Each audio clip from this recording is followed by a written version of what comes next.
Hola, nos da mucho gusto que nos acompañes hoy. Esperamos que puedas sentirte amado y aceptado en medio nuestro. No somos un edificio, somos una gran familia. No somos perfectos, somos discípulos deseosos de amar, crecer y servir. Deseosos de amar a Dios y a nuestro prójimo. Crecer en una relación con Dios y nuestros hermanos. Y servir a nuestra comunidad, compartiendo con otros lo que Dios nos ha dado. Es nuestra visión vivir para que todos a nuestro alrededor puedan experimentar el poder de Dios, su bondad, su gracia, su fidelidad, su eterno amor y sobre todo su gran poder para restaurar. Creemos que sin importar lo que haya ocurrido en tu vida, Dios todavía tiene un plan contigo. Por eso nos alegramos de que estés aquí con nosotros, pues estamos confiados de que hoy será una nueva oportunidad para experimentar el poder de Dios. Bienvenido a tu nueva familia.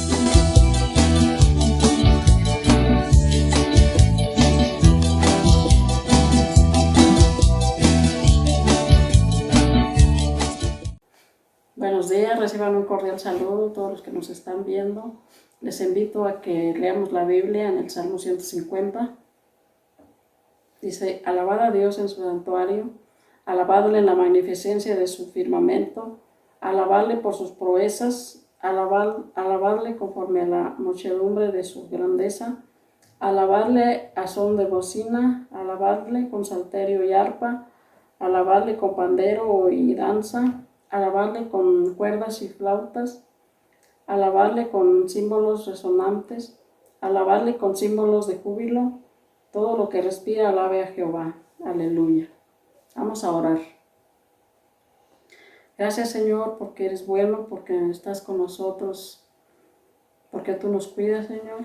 Bendice a todos los que nos están viendo. Que tu amor llegue a todos nuestros corazones, Señor. Te lo pido en el nombre de Jesús. Amén. Los invitamos a que canten los cantos para alabar a Dios.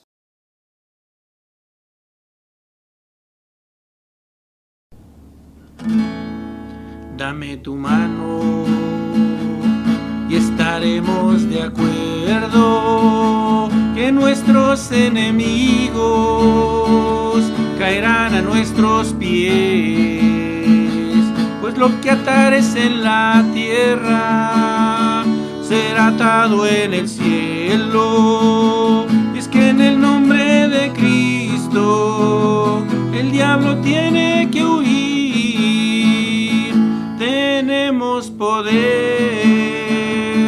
en el nombre de Cristo.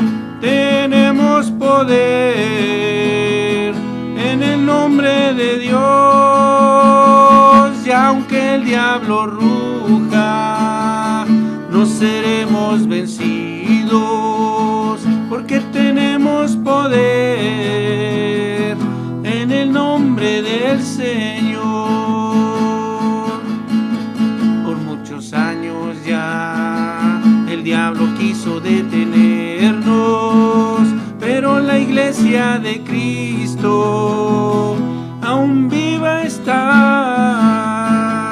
como un ejército y con poder. Seguimos marchando, cada batalla ganando, pues Dios con su pueblo está. Tenemos poder en el nombre de Cristo. Tenemos poder en el nombre de Dios. Y aunque el diablo ruja, no seremos vencidos, porque tenemos poder en el nombre del Señor. Si tenemos poder en el nombre del Señor.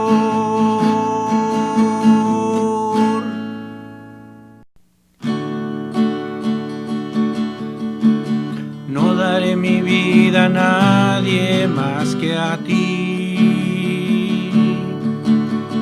No daré mi vida a nadie más que a ti.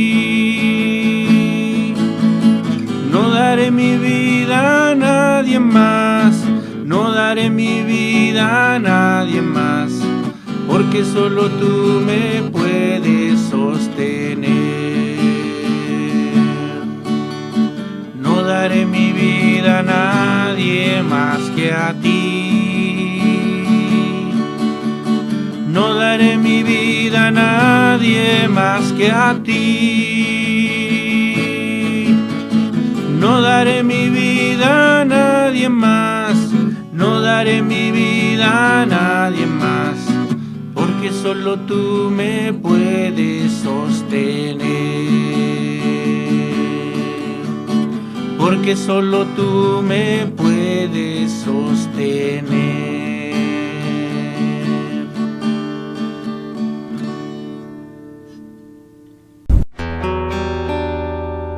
Una frase muy famosa en los estudios de grabación es silencio en el estudio.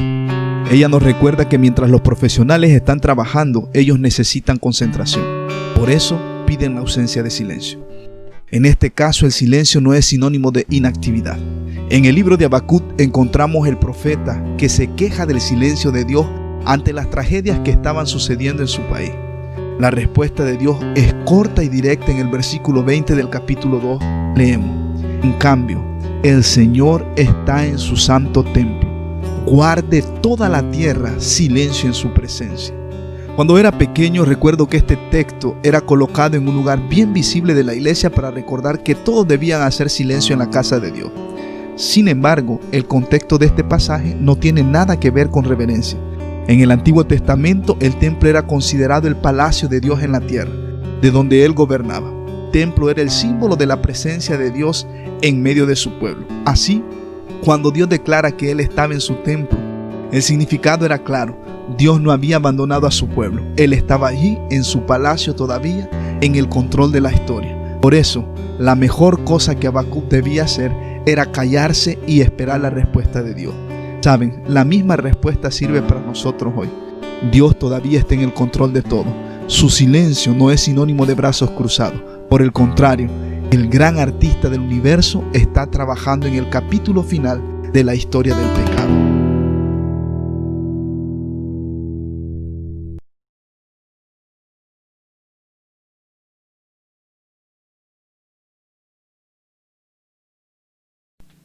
¿Cuántos de ustedes no han escuchado la siguiente expresión? Ay de ti si me desobedeces. Sobre todo lo dicen las personas cuando nos hacen una advertencia muy severa. Ay de ti si me desobedeces. O cuando es un grupo, ay de aquel que desobedezca mis órdenes. Y lo dicen con un énfasis tan fuerte o tan marcado que nos da a entender, o nuestro cerebro en ese momento lo traduce en mejor ni le muevas. Es decir, nuestro cerebro nos dice, mejor no le muevas, obedece lo que te dicen. Tal vez hay alguno que lo haga, pero corre ese riesgo.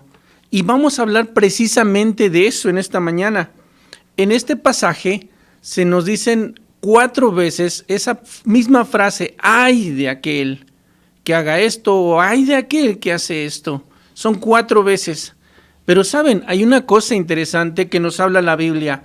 Si Dios nos los dijera de esta manera, nos dijera, bueno, pues tú tranquilo.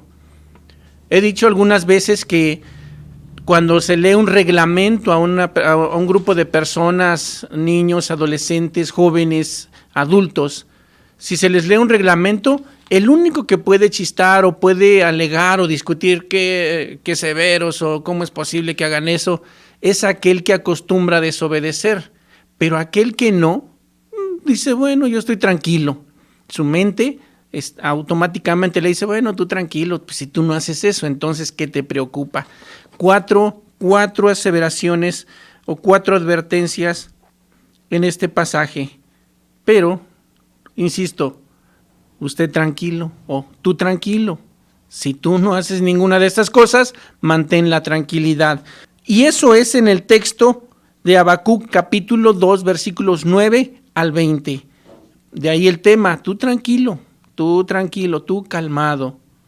Eso es algo que Dios nos hace ver en esta cita. Pero vamos a ver las 4 advertencias que hay también de parte de Dios.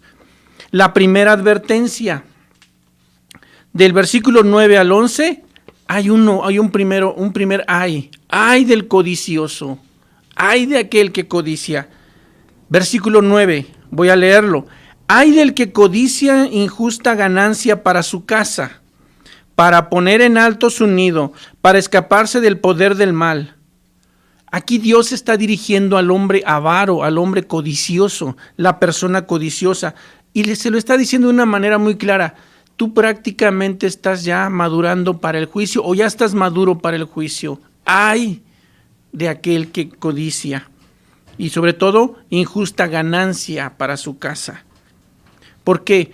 Porque el hombre avaro hace todo lo posible para protegerse a sí mismo, para proteger su casa, e incluso, como dice aquí en esta parte, pone en alto su nido, es decir, hace lo posible por apartarse él de cualquier daño que pudiera haber a su alrededor, para, según él, asegurarse. Pero Dios le dice que hagas lo que hagas, no va a servir de nada. Así trates de protegerte de muchas maneras. Si tú eres una persona codiciosa de injustas ganancias, vas a tener conflictos muy severos. El versículo 10, vean lo que dice. Tomaste consejo vergonzoso para tu casa, asolaste muchos pueblos y has pecado contra tu vida. ¿Qué nos indica esto? Bueno, que el hombre avaro no piensa en otra cosa, sino solamente en ganancias. Él lo que quiere es obtener ganancia. El problema es que está perdiendo su propia alma, su propia vida. Este pasaje también nos hace que recordemos la parábola de Jesús, allá en Lucas capítulo 12, versículo 16 al 21. Es un ejemplo perfecto del hombre avaro que él menciona allí, que peca en contra de su propia vida. Versículo 16 al 21 de Lucas capítulo 12 dice lo siguiente. También les refirió una parábola diciendo, la heredad de un hombre rico había producido mucho. Y él pensaba dentro de sí diciendo, ¿qué haré porque no tengo dónde guardar mis frutos? Y dijo esto, obviamente está pensando, derribaré mis graneros y los edificaré mayores, y allí guardaré todos mis frutos y mis bienes. Y diré a mi alma, alma mía, muchos bienes tienes guardados para muchos años. Repósate, come, bebe, regocíjate. Pero Dios le dijo, necio, esta noche vienen a pedirte tu alma, y lo que has provisto, ¿de quién será? Así es el que hace para sí tesoro y no es rico para con Dios. Este hombre era una persona avara, una persona que estaba preocupado por sí mismo. Ya en el versículo 11, el profeta hace una especie de alusión a una casa bonita. Si leen el pasaje, dice, porque la piedra clamará desde el muro y la tabla del enmaderado le responderá. ¿Qué nos habla esto? Bueno, piensen en eso. Él construyó su casa con ganancias injustas y eso, su propia casa le va a reclamar. Es que tú hiciste cosas que no debías. Los de Babilonia, los que iban a venir a conquistar a la nación de Israel, o estos hombres, eran así. Ellos iban sobre más, no les importaba otra cosa, sino simplemente ellos. Personas en la actualidad tienen esa mentalidad, tienen ese pensamiento, no piensan en nadie más, sino obtener ganancias de las personas a costa de lo que sea. Por eso este ay es, ten mucho cuidado con eso, porque es un problema serio.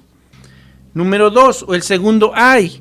Este ay, del versículo 12 al 14, habla acerca del violento. Ay del que es violento. Véalo, versículo 12.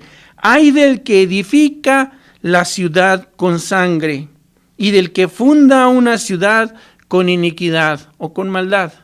Noten que Dios no solamente está enfadado con los codiciosos, con la persona codiciosa, sino también ahora se refiere directamente a los violentos. Él también anuncia ese ay que mencionábamos al principio. Ay del violento. Versículo 13. ¿No es esto del Señor de los ejércitos? Los pueblos, pues, trabajarán para el fuego y las naciones se fatigarán en vano. ¿Qué nos quiere decir esto? ¿A qué se refiere? Bueno, el trabajo que ellos están haciendo va a terminar en algo vano, algo inútil. Y esta misma palabra de vanidad o vano se menciona en Eclesiastés capítulo 1, versículo 2, para describir una vida sin Dios. Y esto significa que las ciudades y los reinos que se edifican a base de violencia y corrupción, ellos a sí mismos se están haciendo daño, ellos a sí mismos se están perjudicando, porque en algún momento van a terminar mal. ¿Por qué? Porque esas formas de establecerse son suicidios históricos, es decir, solitos se acaban. Contrario a los reinos de injusticia están las conquistas que Dios hace. Dicho de otra manera, el reino de Dios va a derrotar los reinos de este mundo. Versículo 14. Porque la tierra será llena del conocimiento de la gloria del Señor, como las aguas cubren el mar. Miren, el hombre violento piensa que porque tiene el poder puede hacer con los demás lo que él quiera. Puede incluso afectarlos o puede hacerles daño con tal de obtener una ganancia. Pero Dios aquí le corrige. Pero si usted o tú eres alguien que sigue la palabra de Dios, vas a darte cuenta que eso para ti no es tan importante. ¿Por qué? Porque tus tesoros no están aquí en la tierra, sino en los cielos. Noten entonces dos advertencias que Dios hace aquí. Primero, ay del codicioso. Segundo, ay del violento. El tercero, versículo 15 al 17, ay del explotador, del ebrio, también para ellos hay. Versículo 15, ay del que da beber a su prójimo, ay de ti que le acercas tu hiel y le embriagas para mirar su desnudez. Vea, por lo menos este pasaje menciona los efectos de la embriaguez, los efectos de las bebidas alcohólicas. ¿Qué es lo que provocan en uno? Lo hacen a uno inservible, lo hacen a uno una piltrafa humana, a tal punto que ya uno estando en la embriaguez, ya estando uno tomado, ya no sabe ni quién es. ¿Cuántas veces hemos visto eso en muchachas o en muchachos? Muchachas sobre todo que quieren abusar de ellas, las embriagan y abusan de ellas. ¿Por qué? Porque estando ya tomadas, ya no saben qué decir. Incluso las graban. Y muchas de estas cosas vemos nosotros. O muchachos que les hacen lo mismo, personas adultas. Todas estas cosas ocurren. Bueno, el profeta posiblemente aquí esté pensando en Noé. Dice la Biblia que después de que las aguas descendieron y ellos salieron del arca, él plantó viñas y después él mismo se emborrachó. Tanto que en su embriaguez se quedó desnudo y uno de sus hijos lo alcanzó a ver y fue a contarle a sus hermanos y sus hermanos con un poco de pena lo cubrieron. Pero cuando Noé despertó, maldijo a su hijo, aquel que lo vio, tal vez porque se haya burlado de él. El segundo caso, el de Lot, es un poquito más fuerte, porque también dentro de la embriaguez, sus hijas fueron las que lo embriagaron. Y si usted va y lee esos pasajes, el de Noé, Génesis capítulo 9, versículo 21, y el caso de Lot es Génesis capítulo 30, versículo 35. De verdad, es un asunto muy fuerte este asunto de la embriaguez, cómo una persona se expone y se vuelve insensible y ya no sabe ni qué hacer. Así que las personas que se quieren aprovechar de ellos, en ese momento es su oportunidad. Otra traducción dice, ay del que da de beber a su prójimo, que agregas a ellos tu veneno y también lo emborrachas para poder ver su desnudez. Creo que esto no merece otra descripción más que la que estamos viendo. Esta gente malvada daba a beber a sus víctimas, aparte del vino, otro tipo de estupefacientes para entorpecerlos más. Versículo 16, vea lo que dice. Te has llenado de deshonra, y eso está hablando de la persona que embriaga a las personas, a otras personas. Te has llenado de deshonra más que de honra. Bebe tú también y serás descubierto. La copa de la mano derecha del Señor vendrá hasta ti y vómito de afrenta sobre tu gloria. Aquí opera el principio de retribución otra vez. Tú lo hiciste, a ti te lo van a hacer también. Y no porque no quieras, sino va a ser a fuerza ahora. Va a ser obligatorio. Vas a beber de la copa en la mano derecha de Dios. Entonces, tú lo embriagaste, a ti te van a embriagar también. De hecho, recuerden que está hablando de esa nación, cómo eran los soldados, cómo era la gente. Ellos ya lo habían hecho, ya se habían incluso saciado. Así que una vez borrachos van a terminar en desastre. El desastre va a venir hacia ellos. Entonces el malvado va a sufrir lo mismo que sufrieron los otros, o el malvado va a sufrir lo mismo que hizo sufrir a los otros. Va a beber de la misma copa.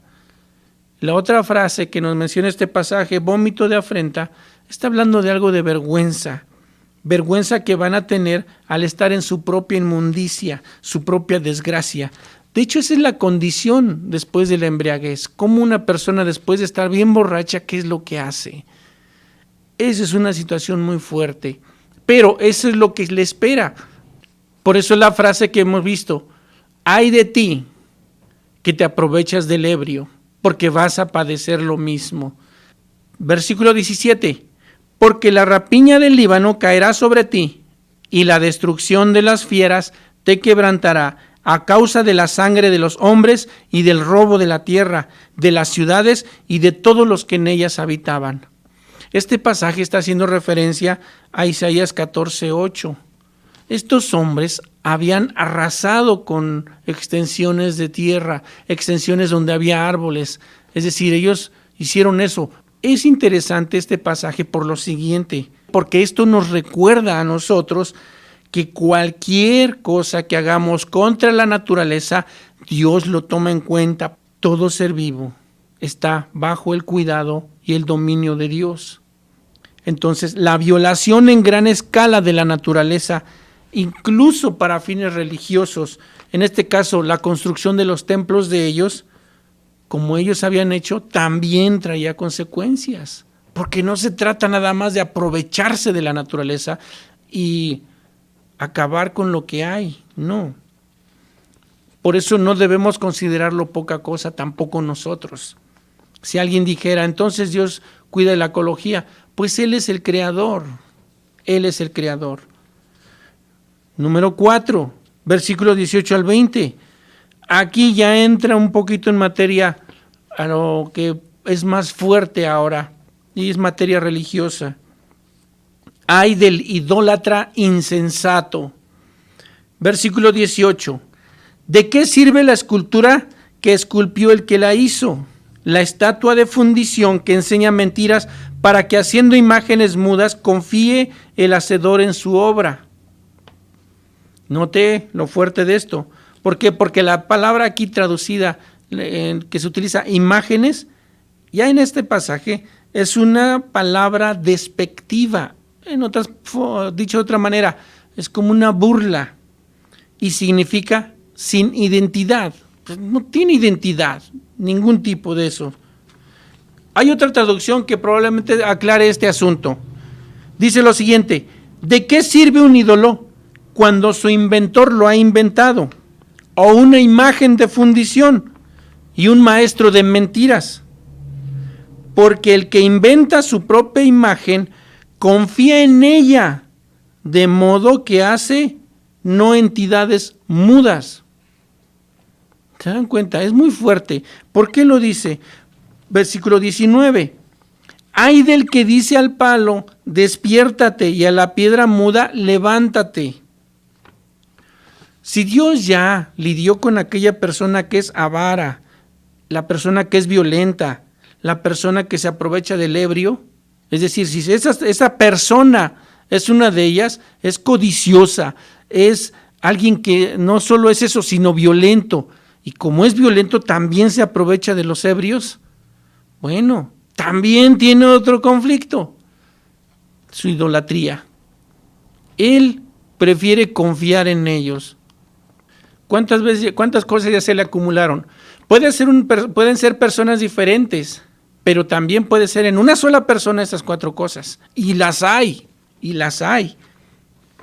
Lo interesante aquí es que este ay no lo menciona al principio, es decir, en el versículo 18, como en los otros casos, sino en el segundo. Lo hace como para enfatizar este asunto. ¿Por qué? Porque ya es algo que tiene que ver con lo religioso. La insensatez de la idolatría es muy fuerte en este pasaje. Por eso lo enfatiza en el segundo versículo, no en el primero. Oye, tienes un problema serio. Y luego en ese mismo pasaje sigue diciendo, ¿podrá él enseñar? He aquí está cubierto de oro y plata, y no hay espíritu dentro de él. Esto es muy fuerte.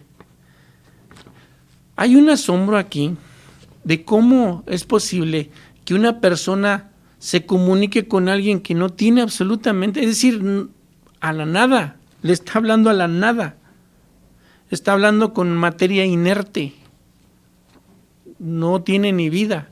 Hay personas, por ejemplo, que hablan con las plantas, hay personas que pues obviamente cuando tratan con los animales, bueno, saben que los animales de alguna manera van a reaccionar, las plantas, las personas dicen, bueno, es que yo le hablé a mis plantas y me hicieron caso, o retoñaron, qué sé yo. Pero aquí lo que está mencionando es esto, ¿podrá él enseñar? Está cubierto de oro y plata y no hay espíritu dentro de él. ¿Cómo es posible que se comuniquen con ellos? El escritor nota que el ídolo mudo enseña mentiras, porque solamente dice lo que se le pone en su boca. Miren, una naturaleza que es pervertida hasta el punto de adorar o venerar a los ídolos, va a poner en su boca lo que le convenga. Y va a hacer algo pervertido con tal de aprobar su conducta. Yo quiero que alguien apruebe mi conducta, que alguien apruebe lo que yo hago. Bueno, creo una imagen y comienzo a venerar o a adorarlo o a rendirle culto. Él está de acuerdo con lo que yo hago, así que no me importa lo demás. Yo venero a mi imagen o a mi ídolo. ¿Por qué? Porque él está de acuerdo con lo que yo hago o yo digo. Por eso menciona eso. ¿Podrá él enseñar? ¿Podrá decir algo? Obviamente solamente va a decir lo que para él es conveniente, para la persona que lo tiene. Y aquí nos muestra lo absurdo de esperar que esas creaciones humanas nos den una revelación real. Es decir, que de esa imagen me diga a mí, eso es absurdo, que me hable a mí y que me diga que en qué estoy bien o en qué estoy mal. No lo va a hacer. Noten qué fuerte lo está mencionando. Por eso dice, ¡ay! ¡Ay de aquel que es idólatra insensato! Dice el versículo 20, mas el Señor está en su santo templo, calle delante de él toda la tierra.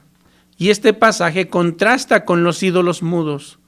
Mientras ellos están allí en sus templos, sin vida, sentados en silencio, rodeados por la adoración que les dan, porque no es otra cosa, mientras que Dios está vivo. Dios es un Dios vivo. La necedad del idólatra se va a exponer aquí por la majestad del Dios viviente. Noten lo que dice, mas el Señor está en su santo templo, calle delante de él toda la tierra.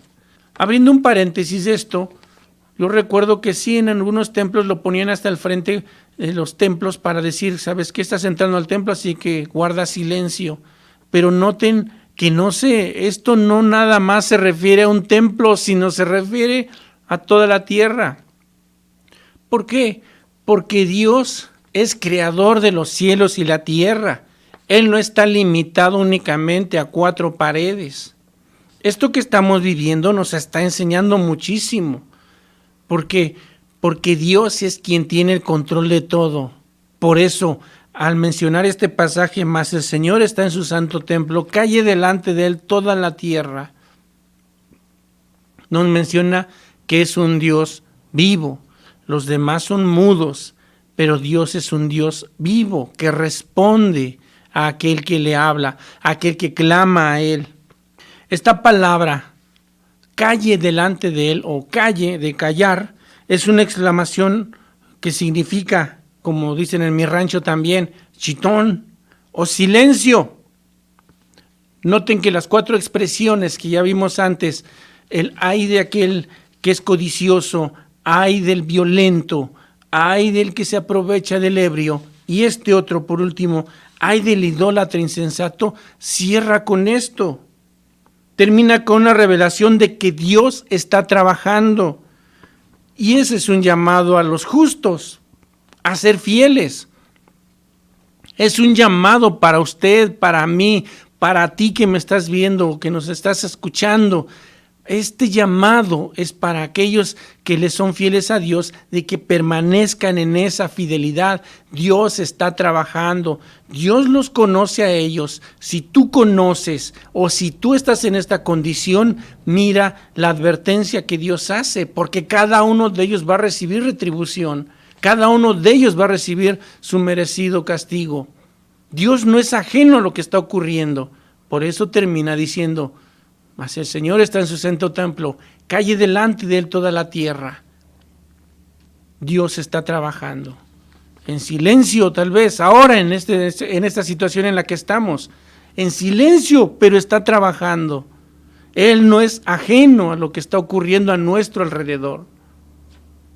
Aunque muchos se quejen, yo le invito y le exhorto a que no se queje.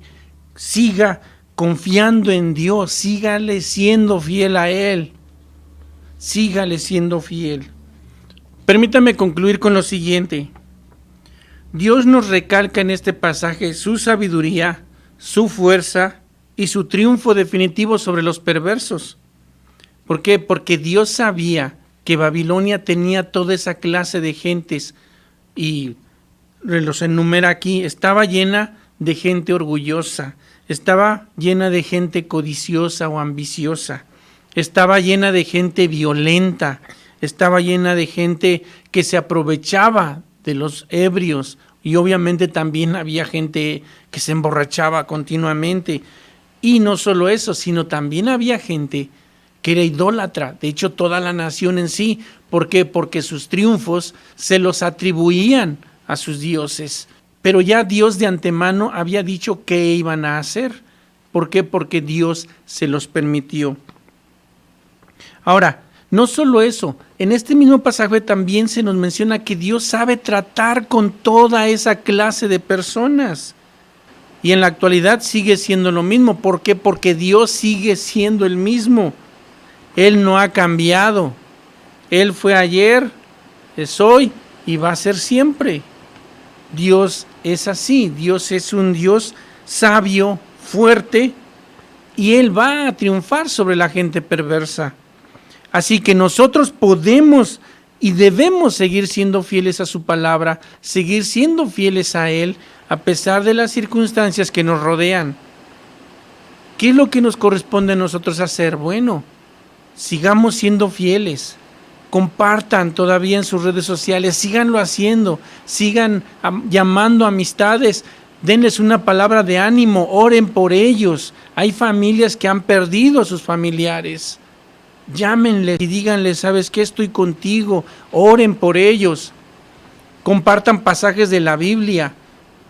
Que esta situación que estamos viviendo no nos amedrente, que no te amedrente ni te haga sentir menos. Esta situación te debe ayudar a ti a entender que Dios está trabajando. Dios trabaja de forma silenciosa, sí, pero está trabajando. A ti y a mí nos corresponde hacer lo que se nos ha mandado en su palabra. Vamos a orar. Dios, en el nombre de Jesús, te agradezco porque tú eres bueno, eres fiel, y permite que nosotros podamos también mostrar tu amor y tu fidelidad. Gracias, Señor, porque eres bueno. Podamos estar tranquilos en medio de las circunstancias que nos rodean, pero si hay alguien que necesita arrepentirse, lo considere, por amor de tu nombre, Señor, y permite que tu bondad nos rodee siempre. En Cristo Jesús. Amén. Quiero dirigirme a ti que probablemente también has escuchado este mensaje, lo has visto y no tengas ni idea de qué está pasando alrededor tuyo, pero sabes, Dios tiene todo bajo control. Como hemos leído, se menciona que nosotros podemos mantenernos fiel a Él y Él va a cuidar de nosotros, porque Dios controla todo y nada se escapa de sus manos. Entonces, ¿por qué no entregarle tu vida y decirle, Señor, aquí está mi vida? La Biblia dice que si confiesas con tu boca que Jesús es el Señor y crees en tu corazón que Dios le levantó de los muertos, serás salvo. ¿Por qué no le dices eso a Él? Dile, habla con Él y menciónale eso. Haz esta oración conmigo, allí en tu casa, donde estés, de forma sincera, habla con Él. Señor, aquí estoy, te entrego mi vida, lo que soy, y ayúdame a vivir una vida que te agrade a ti. Yo quiero estar bajo tu protección, bajo tu cuidado, y ahora reconozco que soy pecador, reconozco lo que soy, y te pido me perdones. Yo me arrepiento y te acepto como mi Señor y mi Salvador. Comienza a guiarme en todo lo que yo haga, por amor de tu nombre, en Cristo Jesús. Amén. Que Dios les bendiga, Dios les guarde y nos vemos en la siguiente ocasión.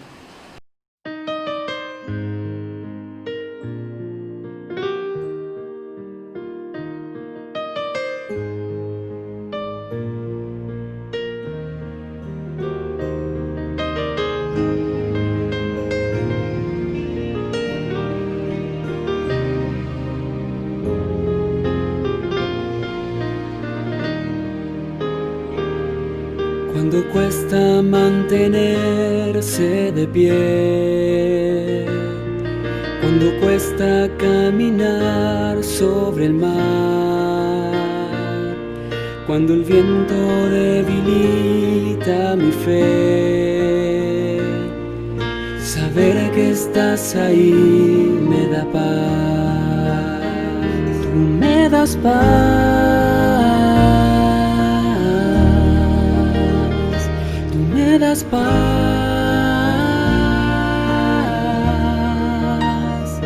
y si algún día llego a sentirme solo,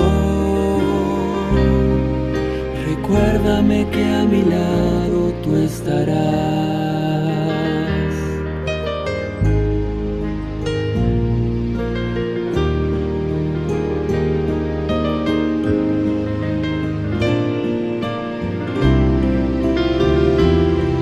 Cuando cueste predicar la palabra y el mundo de la espalda a Dios, cuando el gusto de la vida por la causa,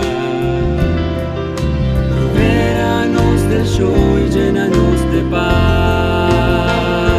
Me das paz.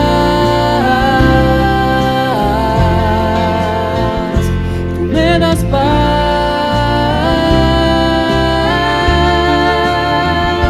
y si algún día llega a faltarme todo, si tengo a Dios yo siempre tendré paz. Me das paz,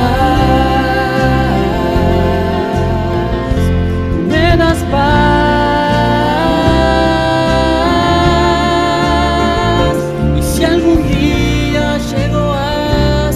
Solo, recuérdame que a mi lado tú estarás.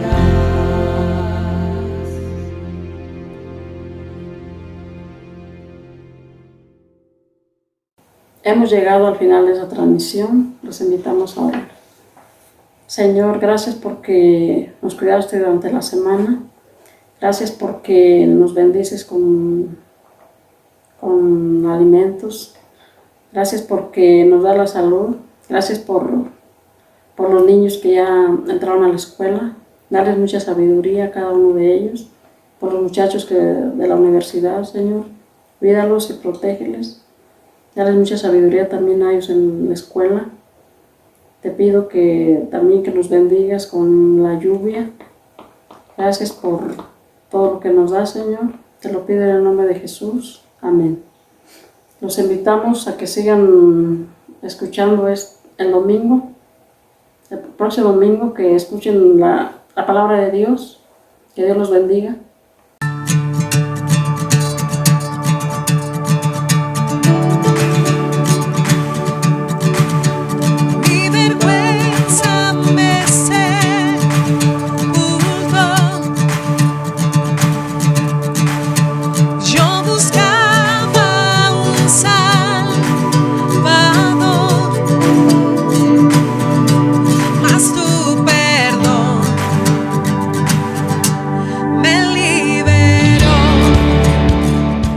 La Biblia dice: mi rey es el rey de los judíos, es el rey de Israel.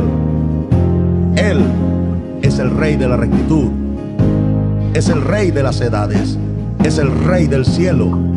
Él es el rey de gloria, es el rey de reyes. Él es el Señor de señores. Ese es mi rey. Y me pregunto si tú lo conoces. Mi rey es un rey soberano. Ninguna medida de cantidad puede definir los límites de su amor. Él es perdurablemente fuerte. Él es completamente sincero. Él es eternamente firme. Él es inmortalmente bondadoso.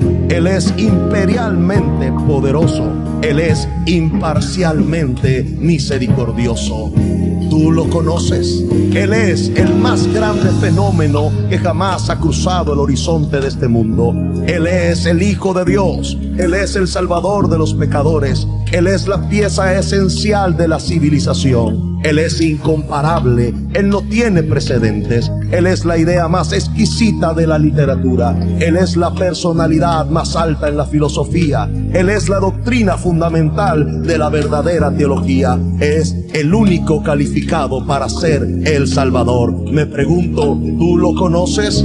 Él da fuerzas al débil. Él se solidariza y Él salva. Él fortalece y sostiene. Él guarda y Él guía. Él sana al enfermo. Él limpia a los leprosos. Él perdona a los pecadores. Él libera a los deudores. Él liberta al cautivo. Él defiende a los débiles. Él bendice al joven y Él sirve al infortunado. Él recompensa a los ancianos. Él recompensa al diligente. Él embellece a los mansos. Me pregunto, ¿tú lo conoces? Él es la llave del conocimiento. Él es la fuente de la sabiduría. Él es la puerta para la liberación. Es el camino de la paz. Es la vía a la rectitud. Él es la autopista a la santidad. Él es la entrada de la gloria. Pregunto, ¿tú lo conoces? Su vida es inigualable. Su bondad no tiene límites. Su misericordia es eterna. Su amor nunca cambia. Su palabra es permanente. Su gracia es suficiente.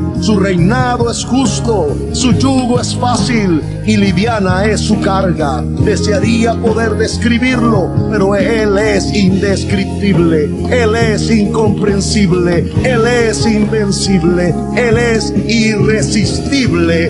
Tú lo conoces. No lo puedes sacar de tu mente. No lo puedes soltar. No puedes sobrevivir sin Él. No puedes vivir sin Él. Los fariseos no pudieron detenerlo porque ellos entendieron que no podía ser detenido. Pilato no pudo encontrar ninguna falla en Él. Herodes no pudo matarlo. La muerte no pudo limitarlo. Y la tumba no pudo retenerlo. Él es mi Rey. Él es Jesús.